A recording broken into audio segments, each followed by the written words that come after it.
Welcome to The Disruption Is Now. Join us on this enlightening journey as we explore how AI is impacting our jobs, careers, lives, and the human experience. Each episode, host Greg Matusky will converse with visionaries and innovators at the forefront of AI, diving into its challenges, opportunities, and impact. So buckle up as we venture into the heart of disruption, and together, let's unfold the future. Well, welcome to another episode of The Disruption Is Now. I'm Greg Matusky. I'm the CEO and founder of Gregory FCA, the PR agency with 125 professionals in 4 offices, including London and Boston and New York and Philadelphia. And I think this is a unique distinction on today's podcast. And this is the furthest away a guest has ever been. Up until now, it was Turkey. And we're going to trump that now because we're going all the way around the world with, I guess it's not around the world because that would be 360. We're going halfway around the world. And we have somebody, Andrew Schwabe is the founder and CEO of a company called ForMotiv. I'm really interested in learning more about what they're doing and how they're using behavioral predictive analytics in the insurance industry. But also, he is running now a company called Saigon AI, which is really interesting to me because it's bringing AI to this Southeast Asian country and has kind of become the go-to brand for really identifying how to deploy AI in a range of solutions. But more interesting than that, Andrew's from Pittsburgh originally and moved to Philadelphia for the cheesesteaks and started at Westchester University. So I want to start right there, Andrew. I want to know, this is a wild and weird story that you shared with me about you going from a Pittsburgh boy to a Philly boy to Westchester University to Georgia Tech, I think, if I'm not mistaken. Yep. And then PhD candidate, or you have a PhD from St. Andrews? Technically a candidate still, yeah. Got you. And along the way, you're involved with 6 different startups. So give me that litany. Like, what led you to this wild and woolly world?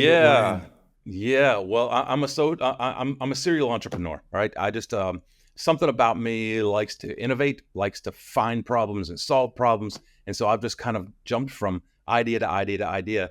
But it started actually whenever I was in school in Pittsburgh. I mean, my dad worked for U.S. Steel in Pittsburgh, and in the steel building downtown, I'm sure. Yeah, and helped build bridges and stuff like that. I mean, that's old world now.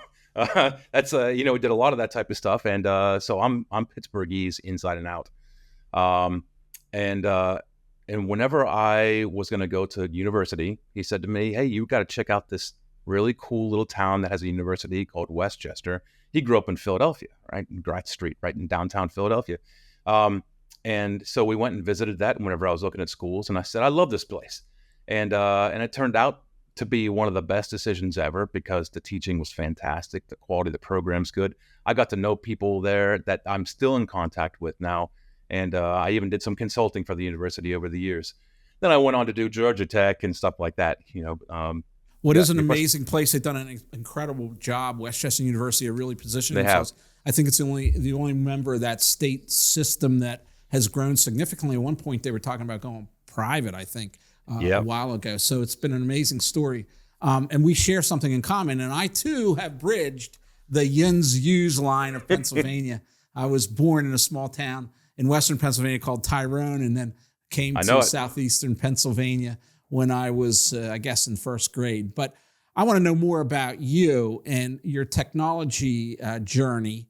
You've been in machine learning for a long time, and I guess we really don't understand what happened when ChatGPT hit and how that opened the world to this concept that you and others like you in the technology world were pretty well versed in. Yep. But we in the real world, it was all new to us. So tell me about that experience.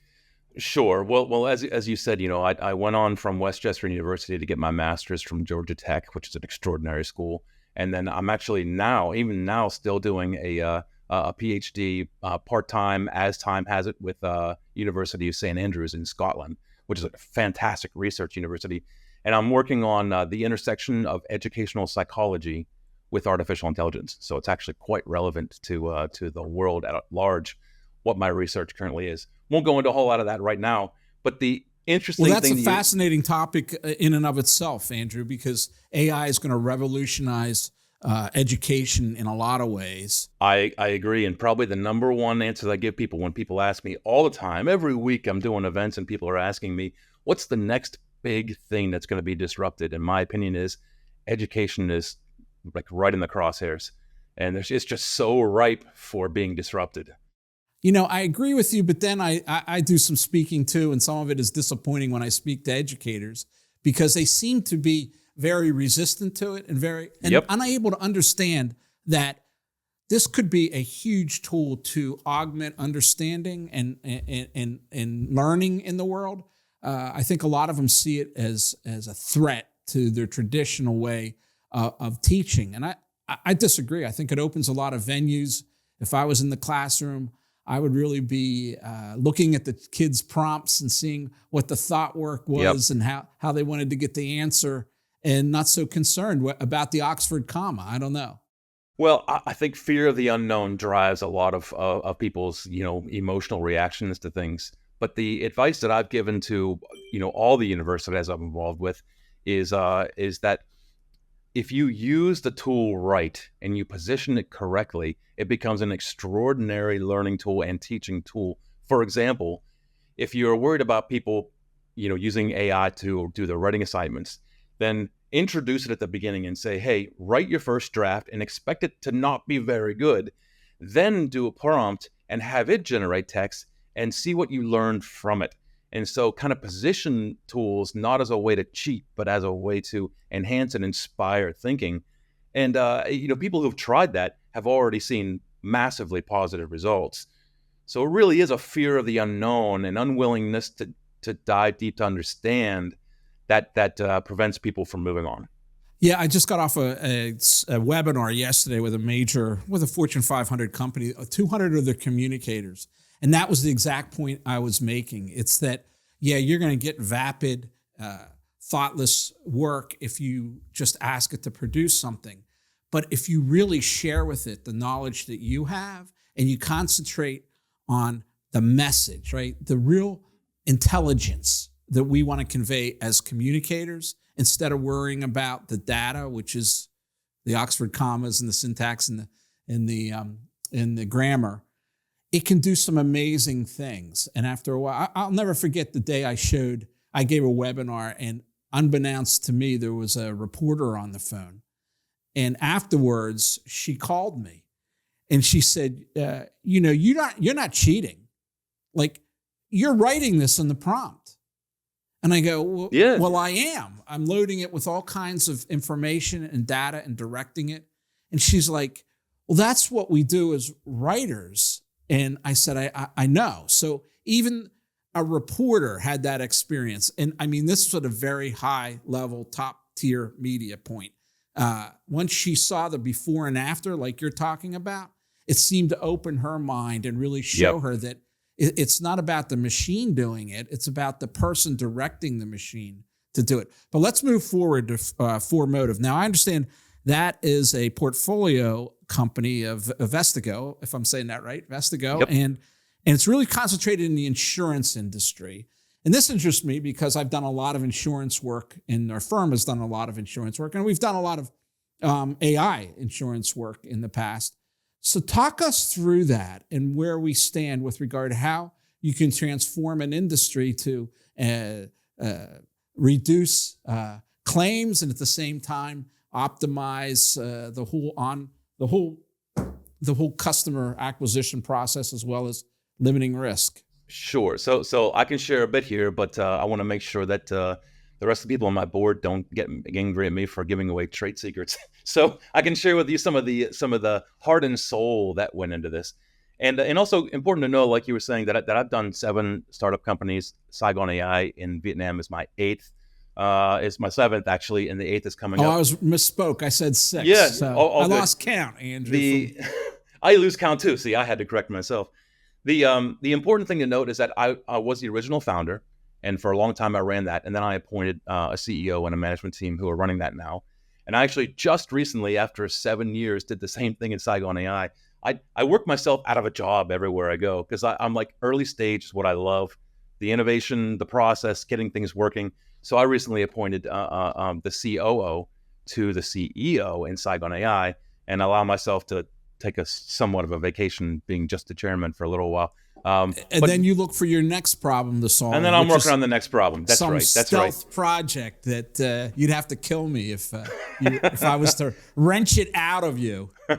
But going back to your original question about ForMotiv, that product I built quite a few years ago, and we weren't sure what industry was going to latch onto. Insurance ended up being the right one. And the whole idea is that we look at behavioral data, not so much what people type into their application when they're applying for a form, because that's like the old way. If you before the internet and all that type of stuff, before the digitalization of everything, you'd walk in there, you have your form, and somebody would be trained to watch you about how you're giving your answers. Is your confidence? Did you make a change? Did you hesitate? Your tells. They'd be looking for that. And so what we built is we built a data set that catches the tells based on behaviors of how people are interacting. And that ended up being a really good fit for the insurance agency, because we can use machine learning, AI. We can find how patterns of behaviors match with good and bad outcomes from the insurance carriers. And I don't want to go too much into your secret sauce, but when you say behaviors, I would imagine you're drawing this from different sources of past behavior. Actually, we do it in a very naive manner. We actually collect our own data by being attached to the web application of the insurance agency. And so while people are using it, it's collecting behavioral data. I mean, like how fast you're typing, how many backspaces you do I alt tab to different windows, do I copy and paste from an Excel spreadsheet, stuff like that, which is kind of interesting behaviors that you can correlate to good and bad. Hey, that's outcomes. wild. That's wild. So you've taken the paper and pencil world of watching the applicant, and you've picked up their tells, and you've identified those in a digital world. You got it. And so since I've kind of built up that team and kind of had them executing, they have innovated, tenfold above even where we started. So secret sauce, I'm not even getting to it, because some of the things they do I don't even fully know about. But this started the machine, right? And this is a great example of innovation in its purest form. It adds net new value. Right. People can be innovative. Oh, I've improved this process by 30%. I've made this device thinner. Things like that. That's incremental progress, but it's not necessarily innovation. Innovation introduces new value that people go, oh, I've not seen that. I have to buy this product because I'm going to get something that I can't get anywhere else. That's innovation. And so that's what I have been doing in companies, some of which have failed, some of which have been successful, right? But that's kind of at the heart of it. I introduce, I build a team, I send that team, I let them go and build it. Well, I need an application like that, so when I send out a proposal to a potential prospect, I can see how they responded. And if they went right to the pricing, that would tell me a great deal right there. It sure does tell you a lot. Yep. But if they look at I'm convinced very few prospects really look at case studies. But if they do look at the case studies, that would tell me a lot about them. But let's move forward now with Saigon AI. And let's broaden the conversation. Tell me a little bit about the state of AI in Southeast Asia. I mean, there's a lot of debate here in the U.S. about where we are on the train, right? Originally, Andrew, I will tell you that when ChatGPT was introduced, I saw it as an existential threat to my firm because it did so many things well of the tedium, of the friction. It overcame so much friction. And I thought, I better stay current every single day. And if I don't stay current, I'm going to get run over, right? And there was an incredibly exciting, vigorous time where breakthroughs were being announced every single day. And I just thought, everyone's going to jump on this train. So I need at least 6 months head start. I need to learn everything I can so that when my competitors come on board, at least I have 6 months. And we've done that. And here at Gregory FCA, we are AI enabled. We held 104 training AI sessions last year, 2 a week. Nice. Because like you said, in the education paradigm, you got to see it's only by playing with it, like you suggested, right? Where I'm not sure if we were talking about this off camera or on camera, but you were No, talking on about camera. Talk about fear of the unknown. Yeah. right, right. And by playing with it, seeing what a bad prompt results in and seeing what a good prompt in, you learn a lot. So what I've learned is that the rest of the industry, many of them have tried it and said it doesn't work. And here's why they say it doesn't work. It's because they're jumping on the train after having not played with it and learned about it and known the tale, known the story, right? Oh, hallucinations are horrible. Well, right. First of all, in my business, hallucinations might not be bad because creative, weird, and wonderful ideas come from hallucinations. So I don't want something that's throttled down to be exact every time. I can check if it's real or not, okay, if the site is real, but I can't come up with that breakthrough idea sometimes. But they don't understand that, so they give up on it, and it's slowed. I still have a year head start on everybody because the adoption rate was immediate, and then it's kind of, oh, well, this is going to take away from our revenue base. If clients know that we use this, my clients know I use it. They could care less. They just want a good product in the end. So where does it stand in Southeast Asia? And what are you seeing in the Saigon AI, which maybe gives you a fuller view into the transformation? Sure. So when we decided to kind of open up shop in Asia and start to do AI, and that was largely based on an assumption that AI is going to democratize technology globally. And I'm pretty excited to say that I see that happening pretty well. So what typically in IT would be behind 3, 5, 8 years in Southeast Asia, now all of a sudden maybe we're behind the curve by 6 months, right? Or by maybe a year at the most. That is massive progressive movement here that has really been facilitated by the broad spectrum of AI tools that have come out. And I think my perspective is this. Right now we have, if you look at 2024, I think we will fondly recall 2024 as the year we had the weapons war of AI. We've got the big companies duking it out, trying to figure out who can come out with the biggest, best, fastest, most accurate AI before the competitors. And that's causing its own problems, but it's doing two things. Number one, it's making it great for people like us because we've got the smorgasbord of tools available to us, and everybody's competing to drive the price lower and lower. We got a problem though. The problem is that it's not a sustainable rate. The big players who spend outrageous dollars to do training of these gigantic models that take supercomputers in a long period of time, they can't keep giving it away for close to nothing. It's gonna give. It's gonna change. And so I think that we're in a weird shakeout type of a time period. And where that becomes interesting about Asia versus the Americas versus Europe is people are anxious to jump on the bandwagon to implement things with AI, but they can't figure out which models to grab onto because they're all transitional tech. They're all on a movement, on a train that is hard to nail down and say, is it going to be the same in 3 months?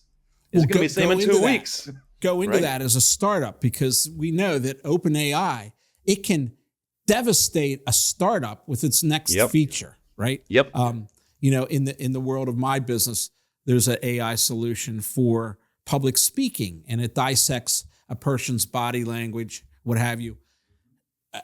OpenAI could come up with that tomorrow, right? Yep. And then that startup, it's done, it's harvested, Boom. It's over, right? Yep. So here you are, 7, 8 startups. We're debating that here today.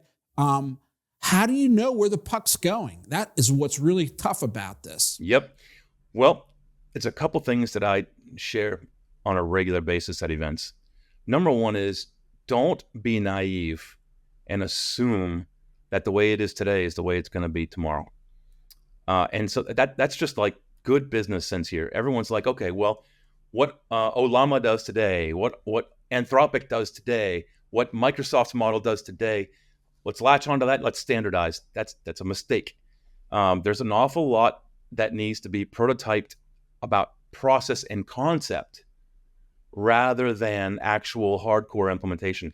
And I think even the big software companies are making the mistake about rushing things to market before they fully even understand the even the social impact or the impact of what happens when mistakes are made. What does that actually do to your brand, to your company, if you're perpetuating something that is incorrect information? People are only trying to figure this stuff out while reacting to it, right? In reputation, I often say it's kind of like, the 1,000 or the 100, let's say the 100 candles in the end zone. You look out there and you see 100 candles from 100 meters, you can see light. You take one away, you can still see light. Take two away, you can see. Take the 13th away, and maybe you can't see the light. And that's one of the issues I think OpenAI is facing. Like, how many candles can they take away, and how many shots can they take in their reputation and still be the market leader? And I've been wrong. I mean, I thought the board of director coup would be devastating, and they continue on. I do want to turn back to one thing you said, right? And that is the problem we face, that these models are unsustainable because the cost is too great now. It's being borne by major tech players, and we're insulated from that as users and consumers. But, we have to talk about what are the gating factors out there and what could really put an end or could put a throttle or a governor on this. So this inability to find efficiencies, you said earlier, and I kind of disagree with you on one point. You had said incremental improvements aren't innovation, but I think, for instance, with space travel, I mean, Elon Musk, you can say he didn't invent space travel, but he did see the problem, and the problem was it was too damn expensive. And if you can incrementally, through reusing rockets and other things, reduce cost, we could get back there. Why has it been 50 years? It's been 50 years because it's too damn expensive to send a rocket into space. But I think that's one of his innovations.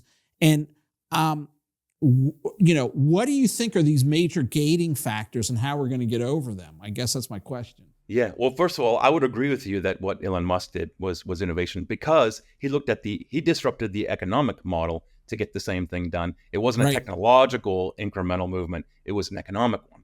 And Agreed. I agree with you. It was substantially different and very, very valuable.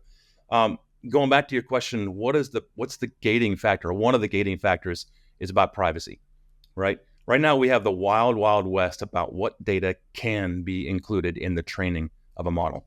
And we've got people that are doing open source models versus publicly held companies that are training models, and the rules are different. And so it's like really, really tough to nail down what that is.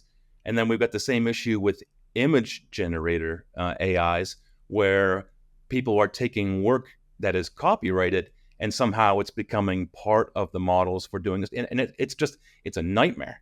It's a nightmare. So I think privacy about what gets built into a model is a gigantic challenge.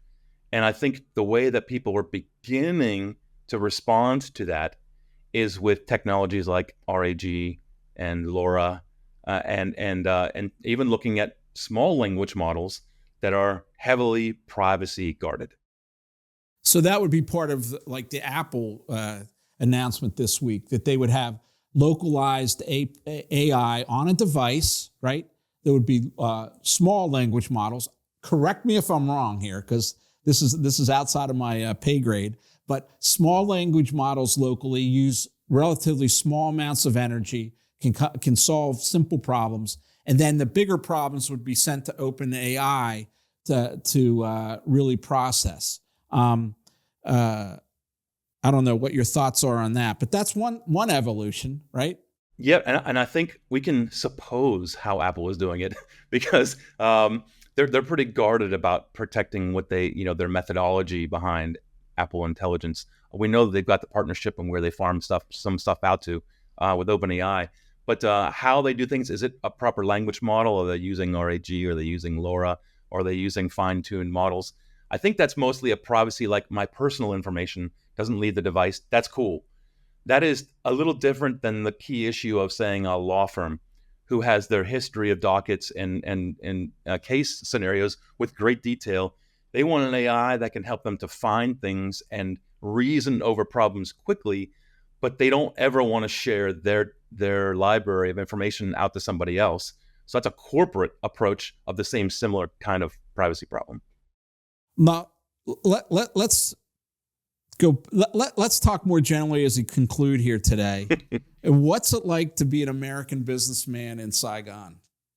Boy, that's a whole podcast in itself. It is such an interesting thing. I can talk about this for so long.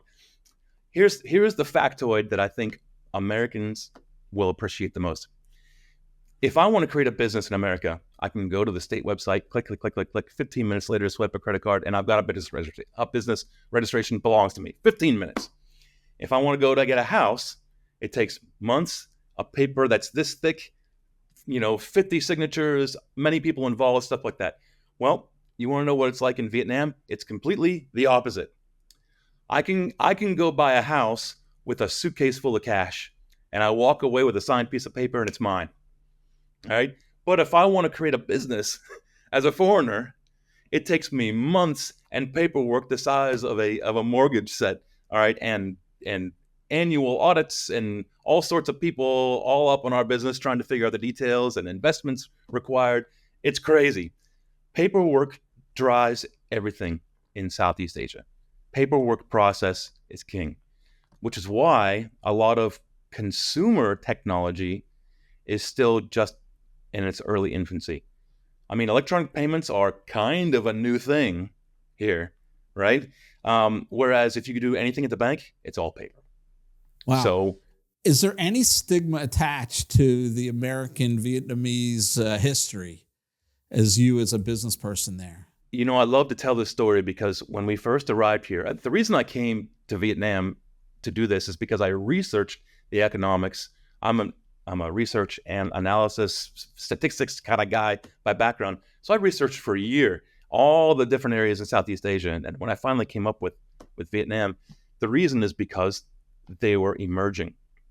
And that's what it did. So my biggest fear whenever I landed here, because I came here having not known anybody in the country or not really ever having much of an experience, I landed thinking to myself, someone's going to kill me because they found out I'm American and we had this history with the war. And I'm glad to say that I was 100% wrong. I mean, I could not have been more wrong. The thing that the Vietnamese people are so good at is that they move on. So the end of the war came, people shook hands, they decided they're not going to fight anymore. And from that point on, of course, there's some stragglers, but generally they're like, we don't want to do that anymore. We want to move on. And so it's been enough years. They love Americans because we've done a lot for the economy. The trade with Vietnam is amazing. And it's only gotten better in the last few years. So people here love Americans. Well, maybe we could all learn a lesson there in our ability to move on. I think America is right now mired in a lot of past indignations in one way or another. But Andrew, it's been a fascinating conversation. I want to make sure that if you come back to visit Westchester University, that we can get together and meet each other in person. I thank you for staying in your office late tonight. What time is it in Vietnam? Oh, I guess it'll be about almost 10 o'clock. 10, yeah, 10, it's about 11 o'clock here on Eastern Standard Time. And can you say goodbye in Vietnamese for us? I'm putting you on the spot. No, it's no problem. I think, a lot like aloha, which is hi and goodbye, you can say ciao, is the same. Xin ciao, ciao, it's hello, goodbye, or hen gap lai, which means see you again. And we will see each other again. Thanks for being with us. My pleasure. Thank you. This podcast is a production of Gregory FCA. If you enjoyed our discussion today and want to continue exploring the transformative power of AI, please check out more episodes and subscribe wherever you listen to podcasts.